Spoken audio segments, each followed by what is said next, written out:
Nolimiz 2025-yilda hammamizga bir sinovlar keldi, lekin zo'r keldi. Javob beraman, 2026-yil bundan ham zo'r bo'ladi. Aniq. Prost ozgina sabr kerak. Omadimiz bersin 2026-yilda. Lekin taslim bo'lmaymiz. Xudoga shukr qilamiz. Bor yo'g'i bu yengil shamol. Buni yengil shamol deb hisoblaymiz. Oldinda bundan da battar bo'ronlar keladi. Bo'ronlarga tayyorgarlik ko'rmoq lozim.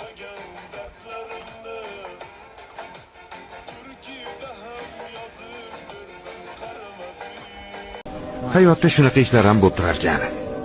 Qo'lingdan kelgancha harakat qilasan-da, kutilmaganda hammasi o'zgarib ketadi.